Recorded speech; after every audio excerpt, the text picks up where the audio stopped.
사도행전 4장 23절로 31절입니다. 사도행전 4장 23절로 31절. 사도들이 노임에 그 동료에게 가서 제사장들과 장로들의 말을 다 알리니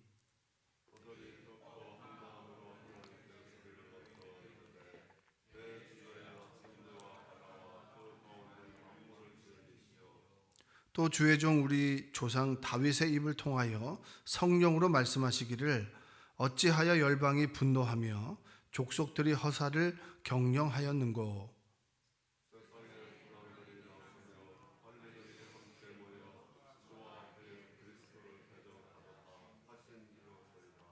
과연 헤롯과 본디오 빌라도는 이방인과 이스라엘 백성과 합세하여 하나님께서 기름 부으신 거룩한 종 예수를 거슬러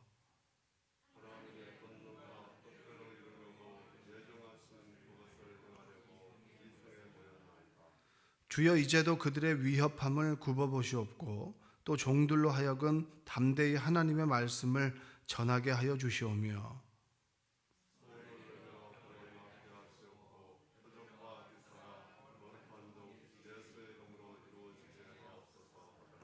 함께 읽겠습니다. 빌기를 다음에 모인 곳이 진동하더니 무리가 다 성령이 충만하여 담대히 하나님의 말씀을 전하니라. 아멘. 예전에 청년부를 지도했을 때 지금 30대 중반 정도 된 청년이 이제 간혹 저에게 카톡을 보내오는 적이 있습니다. 그 보내오는 이유는 뭔가 궁금할 때 저에게 카톡을 보내오는데 이제 그 친구가 이제 좀 최근에 코로나 사태로 인해서 이 교회가 겪는 좀 사람들로부터의 인식이나 정부의 지침으로 인해서 이제 좀 화가 난 거예요. 그래서 좀 뭔가 목사님으로부터 좀 동의를 얻고 위로를 얻고 싶은 거예요. 그래서 최근에 교회에 비치되어 있는 성경을 보지 말라는 등 그런 이야기들이 유튜브에 떠돌고 이제 그런 불합리한 기사들이 이 교회를 좀 정부가 좀 핍박하고 박해한다는 느낌이 드니까 좀 마음이 안 좋은 거예요. 그래서 저에게 그 영상을 딱 보내고 목사님 어떻게 생각하세요? 제 생각에는 이게 교회에 대한 박해와 핍박 같은데 어떻게 생각하세요? 이 문구예요. 그러니까 대답은 뭐냐면 맞다. 우리가 박해받고 고난받는 거 맞다. 이런 얘기를 듣고 싶은 거죠. 왜냐하면 왜 교회가 사람들로부터 조롱을 받고 그리고 정부로부터 코로나 때 이런 무시와 그런 핍박을 당하게 되느냐, 그것이 속상한 거예요. 자, 그 질문을 제가 받고 난 다음에 갑자기 좀 이런 생각이 들었습니다. 자, 어느 순간부터 우리가 어떤 정부로부터 불합리한 박해를 받거나 그리고 좀 어려운 일을 당하게 되면 한 목소리로 모여서 정치적인 어떤 영역에서 목소리를 내고 우리의 주장을 관철시키기 위해서 다양한 정치적인 루트를 통해서 그것을 제 의견을 개진하게 되고 또 그것이 법안이나 그 다음에 어떤 법안을 무마시키거나 그런 식으로 이제 우리가 그런 일을 하게 됩니다. 근데 최근 글을 읽으면서 저의 가슴을 울렸던 게 뭐냐면 그리스도인의 특권이 뭐냐? 우리가 힘을 가지고 어떤 정치인을 그다음에 정치적 영역에서 우리의 힘을 발휘하는 것이 어떻게 보면 최근에 우리 그리스도인들 그다음에 교회 연합체의 어떤 루트가 되었는데 그리스도인의 특권은 고난이라고 하는 거예요. 한번 따라서 해볼까요? 그리스도인의 특권은 고난이다. 굉장히 이 얘기를 들으면 우리 마음이 좀 어려워집니다. 왜냐하면 우리는 고난당하기보다는 그리스도인의 특권이 뭡니까? 축복이고 그리고 그리스도인의 특권이 뭐냐? 풍요로움, 그 다음에 성공하고 잘되고 인정받고 권력을 갖고 명예를 갖고 그런 것이 그리스도인의 특권이라고 하는 것이 우리 마음속에 새겨져 있습니다. 예수님을 믿으면 어려운 일은 좀 피해가고 좋은 일이 우리에게 가득했으면, 그리고 예수님을 믿으면 우리가 무병장수했으면, 그리고 예수님을 믿으면 내 자녀가 좀 탄탄대로를 걸어갔으면, 여러분이 기도하는 것들의 대부분이 이런 거 아닙니까? 그렇죠? 그럴 수밖에 없어요. 우리 인간이기 때문에. 하나님의 나라와 의를 먼저 구하기도 하지만 내 눈에 보이는 내 이웃들, 내 자신, 우리 가족, 그리고 내 자녀에 대해서 조금 이 세상 속에 잘 살았으면, 그리고 좀 건강했으면 하는 것은 당연한 겁니다. 우리가 인간이기 때문에. 자, 그리스도의 특권이 고난이라고 하는 말 속에서 그리스도인들은 잘 되고 성공하고 그런 것이라고 생각하는 것이 우리 마음 한켠에 있고, 그래, 예수님을 전하고 예수님을 믿으면서 고난도 당하는 것도 당연해 라고 하는 것이 두 가지 마음이 공존하게 되는 겁니다. 근데 그리스도의 특권이 고난이다라고 하는 말을 오늘 본문에 비춰보면 정확한 거예요. 답인 거예요. 자, 제자들이 예수님을 믿게 되면서 십자가 앞에서 예수님을 부인하여 도망가기도 하고, 그리고 사도행전에 그게 나오잖아요. 사람이 변화되는 모습이 나오지 않습니까? 성령의 충만함을 경험한 이들 앞에서 이제는 하나님 앞에서 두려움이 사라진 거예요. 세상 사람들 앞에서. 용기가 되시는 성령께서 함께 계시고 기적과 이적들이 날마다 보여지게 되고 권능의 말씀이 선포되면서 사람들이 내가 어찌 살아야 됩니까? 라고 하는 회개와 자성의 목소리가 일어나게 되면서 너희들이 죽였던 예수를 하나님께 살리셨다라고 하는 복음을 담대하게 전하게 되는 거예요. 근데 지난 시간에 말씀드렸다시피 그들이 예수님을 죽였던 종교 지도자들 앞에 서게 됐습니다. 사람들 앞에 서는 건 괜찮아요. 그런데 예수님을 죽였고 십자가에서 죽였고 유대인의 왕이라고 죽였던 힘 있는 자들 앞에 서서 똑같이 그들이 변론할 수 있는 기회를 얻은 겁니다. 근데 그들이 너희들이 죽였던 예수를 하나님께 살리셨고, 그리고 너희들이 죽였던 예수가 우리의 그리스도가 되셨다라고 하는 걸 당당하게 선포를 합니다. 그랬더니 그들의 반응이 뭐냐면 얘네들이 좀 맹한 애들인 줄 알았는데 보통이 아니구나라고 하면서 사람들이 웅성웅성 되니까 어쩔 수 없이 그들을 풀어주게 되었습니다. 풀어주고 난 다음에 벌어진 일이에요. 그들이 풀어주고 난 다음에 베드로와 요한이 믿음의 공동체에 왔잖아요. 그들이 오고 난 다음에 그들이 한 말이에요. 그들이 뭘 했느냐? 그들은 늘 초대교회 사람들은 예수님을 믿는다고 하면서도 박해를 받고 고난을 받는 것이 당연한 건데 우리는 박해를 받고 고난을 받으면 목소리를 낸단 말이에요. 그리스도인들이 고난이 특권이다라고 하는 말 앞에서, 고난 앞에서 우리가 할 수 있는 최선이 뭐냐? 그것이 오늘 본문에 어떻게 보면 핵심이라고 이야기를 할 수 있습니다. 자, 한번 읽어볼까요? 오늘 본문 읽었던 말씀들을 한번 읽어보겠습니다. 자, 23절 한번 읽어볼게요. 사도들이 노임에 그 동료에게 가서 제사장들과 장로들의 말을 다 알리니. 자, 베드로와 요한이에게 했던 말들을 다 알리는 거예요. 다시는 그런 말 전하지 말라고. 예수가 그리스도가 됐다는 등, 예수가 살아났다는 등, 니네들이 무슨 권한으로 지금 이 말을 전하고 니네들이 무슨 권한으로 병을 낫게 한다는 등 이런 일을 하느냐는 거예요. 니네들이 뭔데 지금 기적을 일으키냐는 거예요. 그 말을 알리는 거죠. 그때 한번 읽어보겠습니다. 24절. 그들이 듣고 한 마음으로 하나님께 소리를 높여 이르되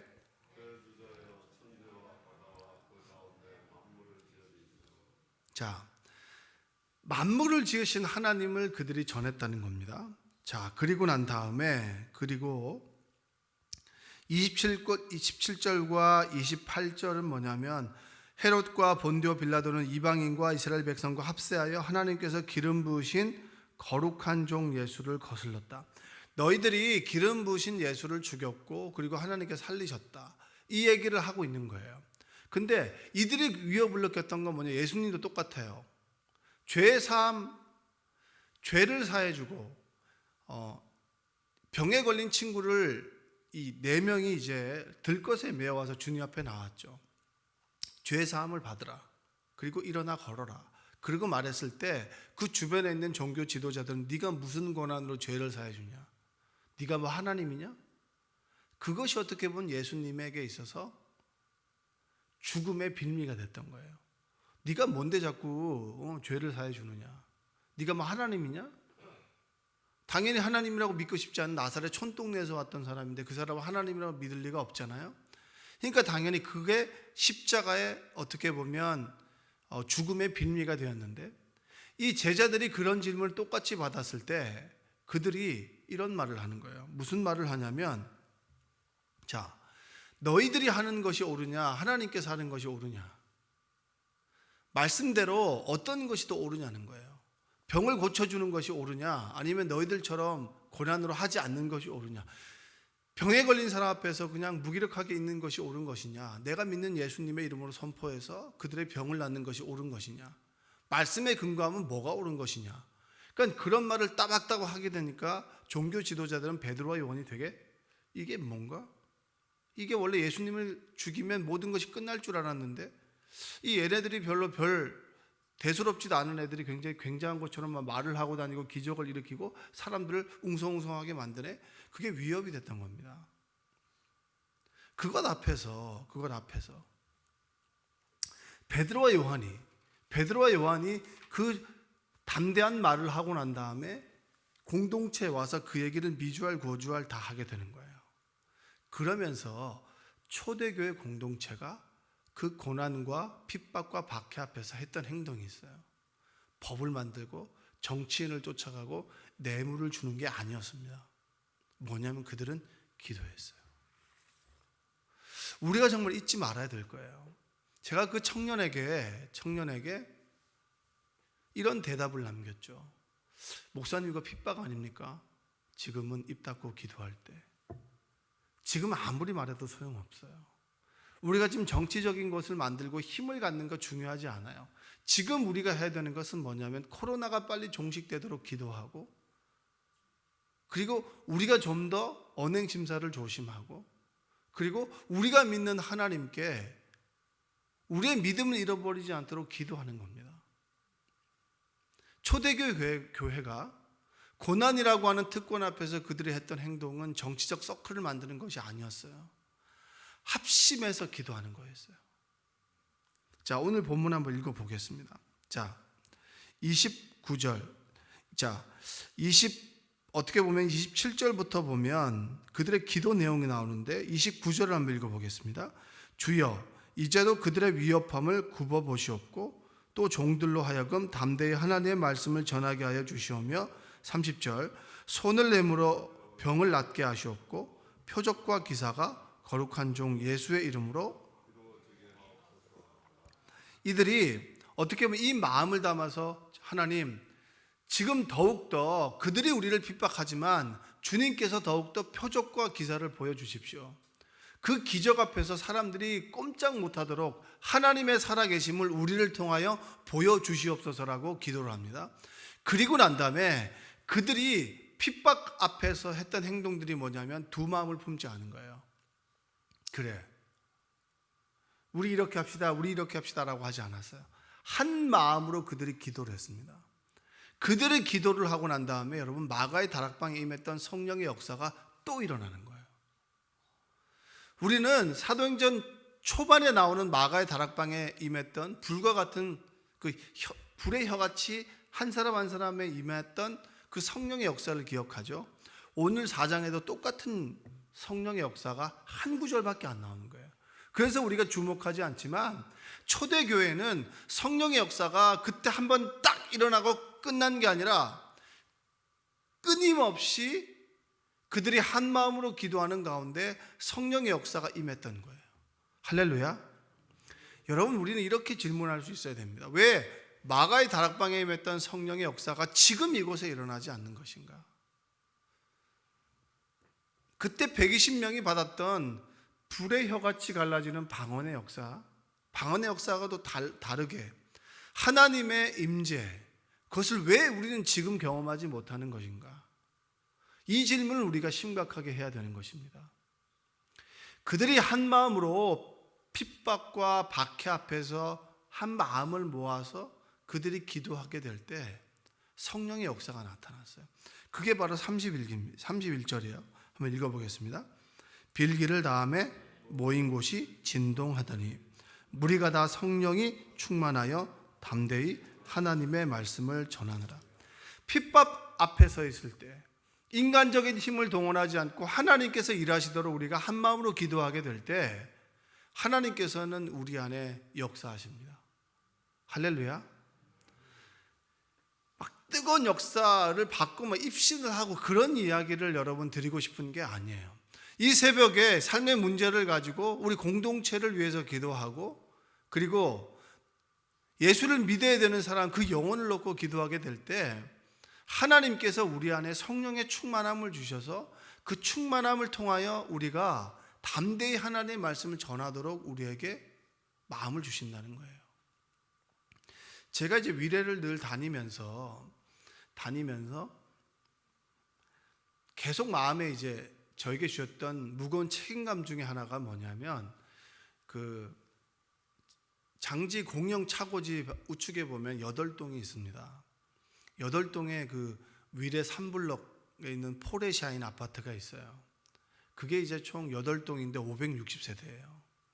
이게 이제 좀 둘 다 큰 평수는 아닌데 더 작은 평수가 202세대고, 그리고 나머지 한 평수가 이제 그 358세대입니다. 그렇게 해서 총 560세대가 입주를 하는 거예요.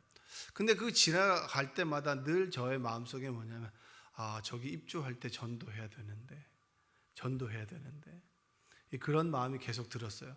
근데 아파트가 어느 순간 보면은 뭐 벌써 외형이 갖춰지고, 어느 순간 보니까 샤시가 들어가고, 이게 거의 다 된 것 같은 거예요. 입주가 곧 되겠구나라고 해서 이제 막 알아봤더니 12월 25일부터 이제 이번 달 25일부터 다음 달 2월 23일까지가 이제 입주하게 되는 거예요. 근데 입주하게 되는 걸 듣는 그 순간에 이 코로나인데 이거 전도해도 되겠나 이 생각이 드는 거예요. 이거 어떻게 해야 되나?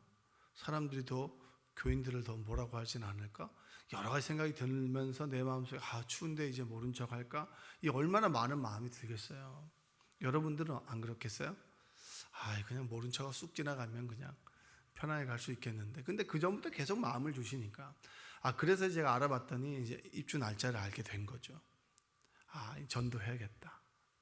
하나님께서 주신 마음이죠.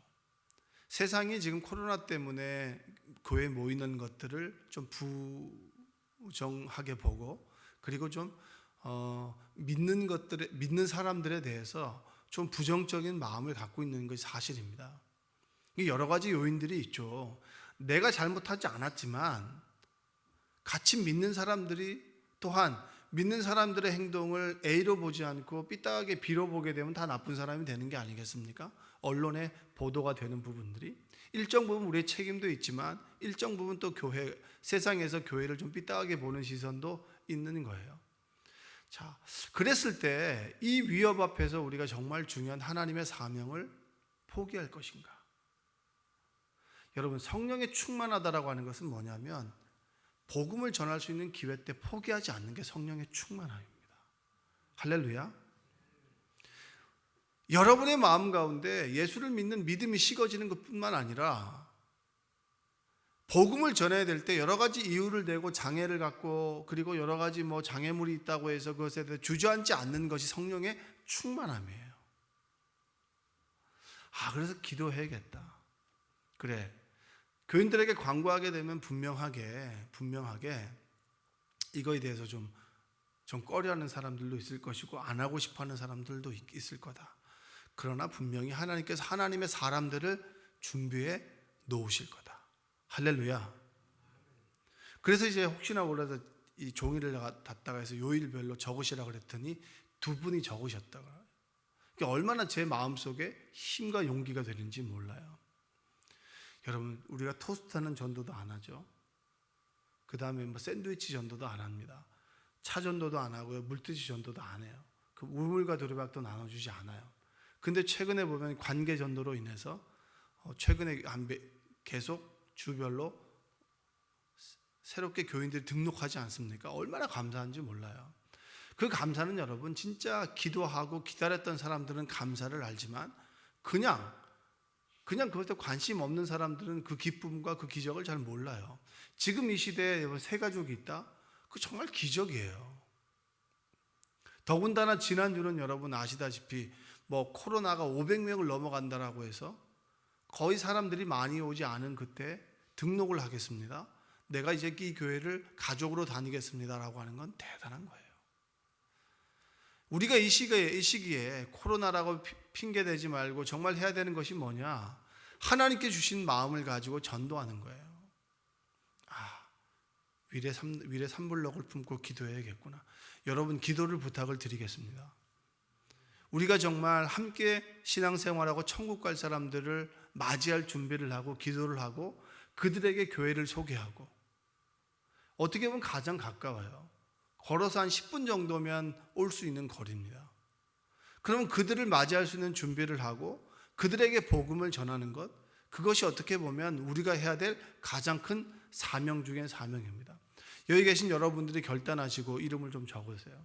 그래서 어렵지 않아요. 그냥 이사용품 가지고 딱 전하고 오면 되는 거예요. 왜냐? 긴 말 하지 못해요.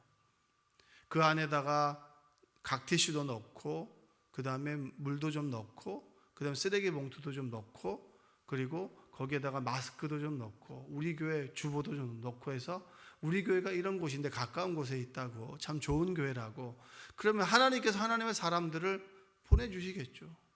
그럼 우리는 그들과 함께 신앙생활하면 되는 거예요. 우리가 준비되지 않는다면 하나님께서 보내주시 않을 겁니다. 근데 우리 기도로 준비하면 하나님께서 역사하셔서 보내주실 거예요. 그럼 함께 생활하면 되는 거예요. 초대교회 교인들은 핍박 앞에서 복음 전하는 것을 주저하지 않았어요. 왜냐? 성령께서 함께 하셨기 때문입니다. 그 성령은 기도 가운데 우리에게 임했습니다. 여러분, 우리 그리스도인이 가진 최고의 특권은 고난 앞에서 기도하는 거예요. 할렐루야. 이 사람 저 사람 찾아다니면서 힘 있는 사람들을 동원하는 게 아닙니다. 우리가 아는 최고의 무기는 하나님께 기도하는 거예요. 주님께서 우리의 인생을 인도하여 주십시오. 우리가 지금 믿음을 잃어버리지 않도록 주여 도와주시옵소서. 하나님께서 지금 힘들고 어려운 이 시기를 살아가는 우리 회사에, 우리 직장에, 우리 가정에, 우리 교회, 우리 주변에 있는 식구들, 믿음의 가족들, 그들의 믿음을 잃어버리지 않고 성령이 충만하여 살아갈 수 있도록 주여 도와주시옵소서 라고 기도하는 여러분들 되시기를 원합니다. 새벽에 어떻게 보면 올곧게 주님 앞에 앉아서 정말 깊은 주님과의 사귐이 있는 시간은 저는 새벽 기도입니다. 새벽에 늘 기도하죠. 그래서 정말 저는 체험들을 참 많이 하게 됩니다. 설교를 준비하기 전에도 늘 먼저 하나님께 기도를 해요. 하나님, 말씀을 수요 예배 말씀을 준비합니다. 새벽에 있는 말씀을 준비하는데 하나님께서 저를 아시지 않습니까? 하나님께서 말씀을 좀 주시옵소서.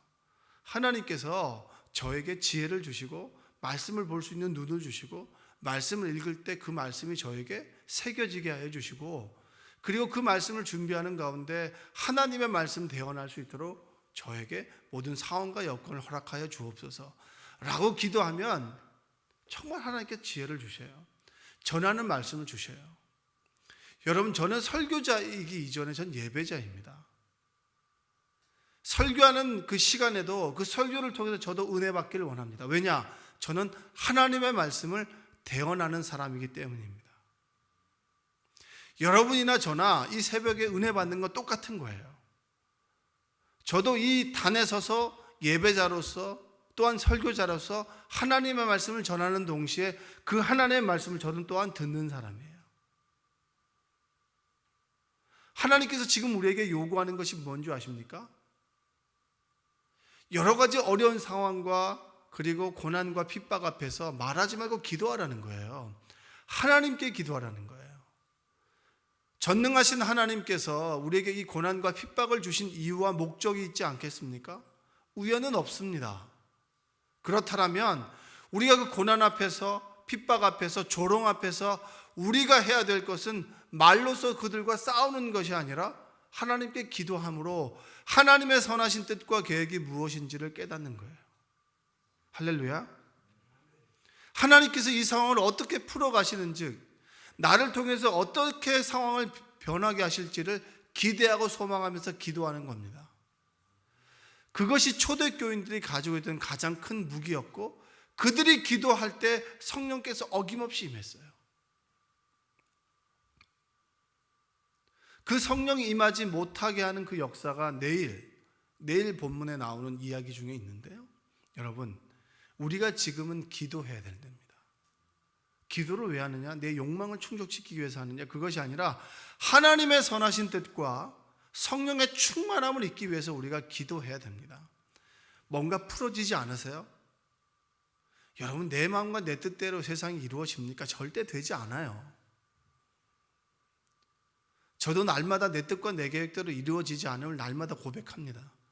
그렇기 때문에 피조물이고, 그렇기 때문에 우리는 선악과 앞에서 인간과 피조물을 구분하시는 하나님의 구분선을 우리가 알 수 있는 거예요. 세상 속에 약하기 때문에, 넘어지기 때문에 늘 우리는 하나님과 우리가 다르고요, 내 뜻과 내 계획대로 이루어지지 않기 때문에 절망과 좌절 속에서 우리가 하나님을 부르기 때문에 우리는 피조물입니다. 여러분들이 날마다 그리스도의 특권이 뭐냐? 기도하는 것이고, 기도를 통해서 성령께서 임한다. 우리의 기독교의 전통 가운데 예전 중에 하나가 뭐냐? 우리가 어떻게 하나님을 만날 수 있느냐? 하나님을 만나게 된 도구가 뭐냐? 이렇게 하면 만나냐? 가장 큰 여러분, 은총의 수단, 은혜의 수단은 기도입니다. 그래서 기도하러 여기 나오셨죠. 오늘도 간절한 기도 가운데 빌기를 다음에 성령의 충만함을 받았던 초대교회 역사가 오늘 이 가운데 일어나기를 주님의 이름으로 축복합니다. 뭘 해도 풀어지지 않나요? 기도하라고 하는 하나님의 의미인 줄로 믿습니다.